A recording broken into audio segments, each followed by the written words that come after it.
vosso Pai, que sois todo poder e bondade, dai a força àquele que passa pela provação, dai a luz àquele que procura a verdade, ponde no coração do homem a compaixão e a caridade. Deus, dai ao viajor a estrela guia, ao aflito a consolação, ao doente o repouso.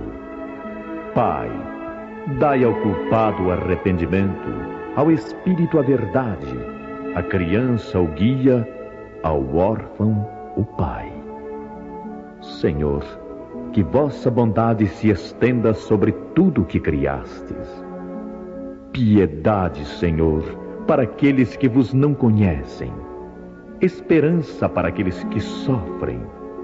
Que vossa bondade permita aos Espíritos Consoladores derramarem por toda a parte a paz, a esperança e a fé. Deus, um raio, uma faísca do vosso amor pode abrasar a terra. Deixai-nos beber na fonte dessa bondade fecunda e infinita, e todas as lágrimas secarão, todas as dores se acalmarão. Um só coração, um só pensamento subirá até vós, como um grito de reconhecimento e de amor. Como Moisés sobre a montanha, nós vos esperamos com os braços abertos. Ó bondade, ó beleza, ó perfeição. E queremos, de alguma sorte, forçar vossa misericórdia. Deus, dai-nos a força de ajudar o progresso, a fim de subirmos até vós. Dai-nos a caridade pura, dai-nos a fé e a razão. Dai-nos a simplicidade que fará das nossas almas o espelho onde se deve refletir vossa imagem.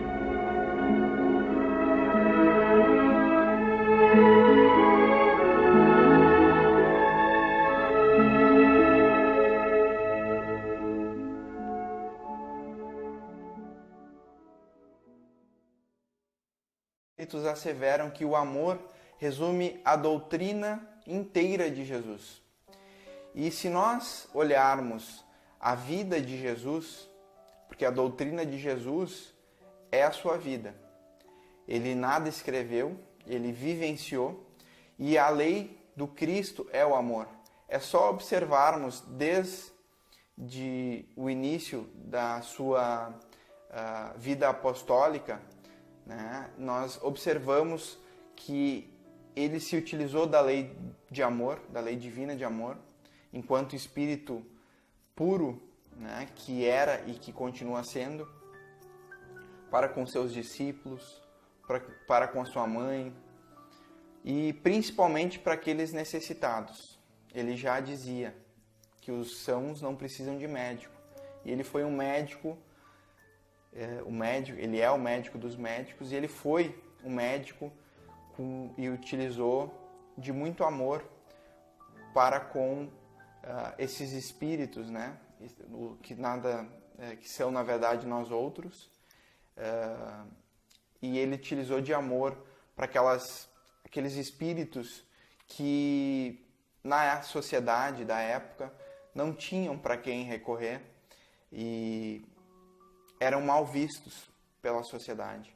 Eram os publicanos, que na verdade são os cobradores de impostos, eram os cobradores de impostos da época muito mal vistos, eram prostitutas, leprosos, e nós sabemos o quanto que Jesus os amou. E seguindo, eu peço licença para extrair mais um trecho aqui, uma passagem, que diz assim: em sua origem, o homem só tem instintos. Quando mais avançado e corrompido, só tem sensações. Quando instruído e depurado, tem sentimentos. E o ponto delicado do sentimento é o amor. Não o amor no sentido vulgar do termo, mas esse sol interior. Então nós já sabemos que, enquanto espíritos imortais que somos, nós seguimos, né, uma cadeia de evolução. Nós somos espíritos milenares, já tivemos inúmeras reencarnações anteriores e teremos ainda muito mais, porque nós fomos feitos simples e ignorantes, e nós seremos espíritos puros, nós seremos espíritos pertencentes à angelitude. Hoje, nós sabemos que nós temos que desenvolver, nós já temos sentimentos, mas esses sentimentos muitas vezes muito arraigados ainda aos instintos, muito arraigado a sensações e muitas paixões no sentido realmente ruim, né, da palavra, porque nós temos ainda muito egoísmo, muito orgulho, muita inveja, intolerância. E aqui os espíritos estão dizendo que nós temos que desenvolver o sentimento, e o sentimento culminante e o pico dos sentimentos é o amor. Só que não o amor no termo vulgar, como foi colocado, que é aquele amor voltado para a paixão, para o lado sexual. Não. Cristo já nos ensinou, e aqui os espíritos estão colocando, que é o amor enquanto sentimento de um sol interior.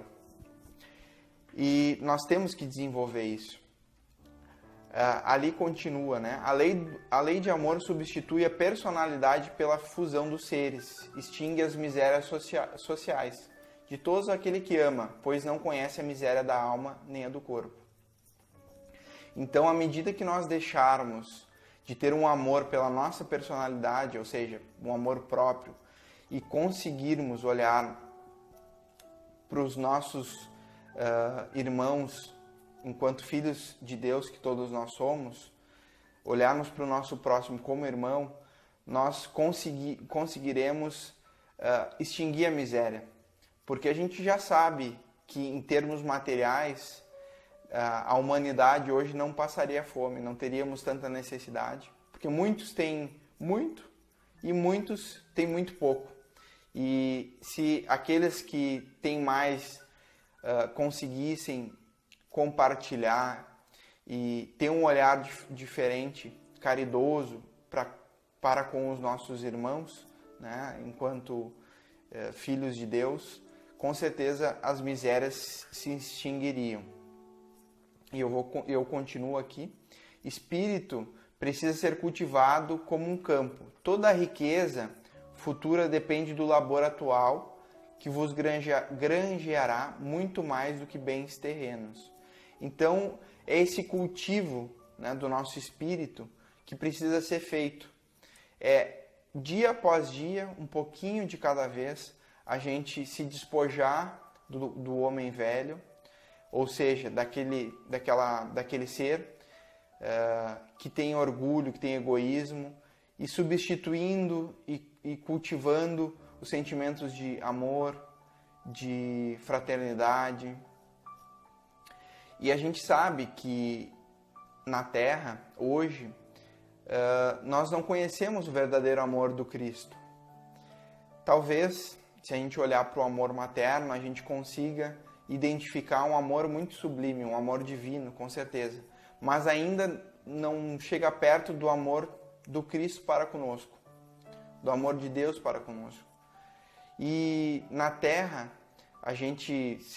se nós olharmos assim para aquele cenário do almoço de domingo, por exemplo, onde a mãe prepara o almoço, prepara, né, trazendo aqui para a nossa cultura, prepara a maionese, prepara a mesa e dá de si desinteressadamente, querendo a felicidade, né, dos seus filhos, dos netos, enfim, de toda a família. Esse é o amor que a gente pode talvez entender, né, como um amor desinteressado, um amor que o Cristo queria nos dizer, nos ensinar, aliás.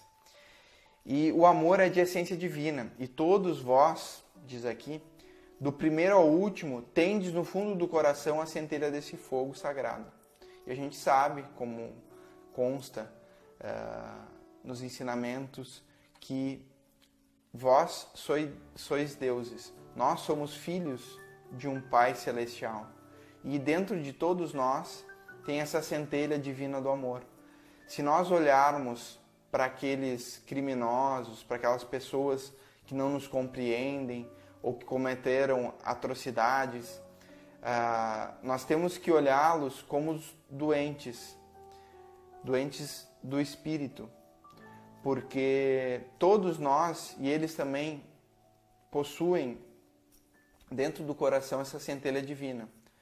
Com certeza nós, no passado, também cometemos atrocidades e tivemos, através da reencarnação, que é a lei que justifica o amor de Deus, nós estamos tendo oportunidade de reparar os nossos erros.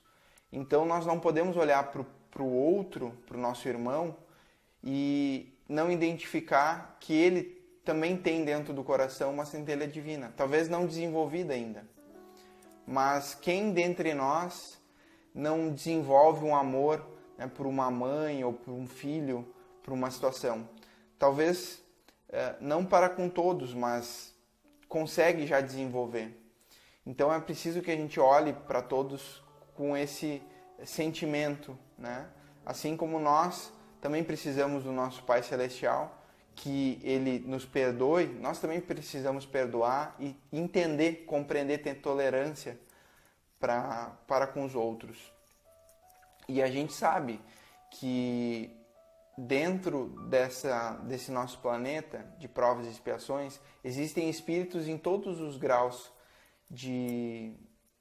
Aliás, tem espíritos de diferentes graus, muito diferentes. Nós vemos criminosos, mas também nós temos exemplos. E Cristo envia seus missionários com o intuito de desenvolver, de ensinar. Vamos olhar para Madre Teresa, para Chico Xavier, para Divaldo, para essas pessoas que, muito embora ainda imperfeitos, conseguem dar o seu amor de forma desinteressada. Então a gente precisa ter essa concepção. E seguindo, diz o seguinte: Deus o quer e a lei de amor constitui o primeiro e o mais importante preceito da vossa nova doutrina, porque é ela que um dia matará o egoísmo. Qualquer que seja a forma sob que se apresente, dado que além do egoísmo pessoal, há também o egoísmo de família, de casta e de nacionalidade. Talvez a gente diga que não é egoísta, que já pratica algum tipo de caridade, mas a gente não entende, né, que o filho que a gente tem, na verdade, não é o nosso filho. Deus nos concedeu aquela criatura divina como uma forma de ensiná-lo, como uma forma de aprender junto dele. E muitos não entendem essas perdas, né, repentinas, perdas precoces, mas a gente está sendo egoísta em muitos desses casos. Então, esse amor que nós temos que desenvolver é o amor desinteressado. E nós temos que nos instruir, nós temos que ter essa concepção, e a doutrina dos Espíritos, como diz, é a nova doutrina para isso. Porque ela nos ensina que esse filho, na verdade, voltou para um lugar que é um lugar muito melhor. Que aqui é um planeta de provas e expiações, que a gente não tem que ter esse egoísmo, esse sentimento de é meu filho, é minha família, é minha religião. Isso vai contra aos preceitos do Cristo. Nós temos que ter a fé em Deus e ter uma consciência de que Deus quer sempre o nosso bem. Ele é infinita inteligência, infinita bondade, infinito amor. Ele é infinito amor. Mas diz assim: os efeitos da lei de amor são o melhoramento moral da raça humana e a felicidade durante a vida terrestre. Ou seja, se nós amarmos aqui, nós com certeza vamos ser felizes. Mais felizes. Talvez não teremos uma felicidade como gostaríamos, porque nós somos ainda egoístas, mas é através do amor, através da caridade, que a gente consegue se aproximar da forma mais pura da felicidade do Cristo. Porque quando a gente está fazendo a caridade desinteressada, a gente consegue sentir essa felicidade. E para encerrar, o preceito que a gente tem que ter na nossa mente, no nosso coração, é aquele que todos nós já ouvimos falar. Fazei aos homens tudo o que queirais que eles vos façam, pois é nisto que consistem a lei e os profetas. Isso está lá em São Mateus, no capítulo 7, versículo 12. Então, essa é a lei sublime. É a partir deste ensinamento que a gente consegue olhar para o outro e entender que o outro é o nosso irmão. Que se a gente pensar o que nós gostaríamos que nos fizessem e a gente faz isso para o outro, é esse o amor que o Cristo nos ensinou. Então que fiquemos com Deus e que essas reflexões sirvam para que a gente busque o nosso melhoramento. Prece por luz. Senhor, ilumina os nossos caminhos. Há quantos séculos nos encontramos perdidos nas trevas de nós mesmos? Dissipa por caridade toda a sombra que projetamos ao redor, que possamos enxergá-la brilhando junto a nós, a não nos apegarmos ao que sabemos ser transitório, principalmente às sensações de natureza material que sempre nos empolgaram, a conceder-nos a Ti espaço cada vez maior em nossas vidas. Auxilia-nos a vencer as tendências infelizes que nos fazem sofrer. Liberta-nos, Senhor, do que não mais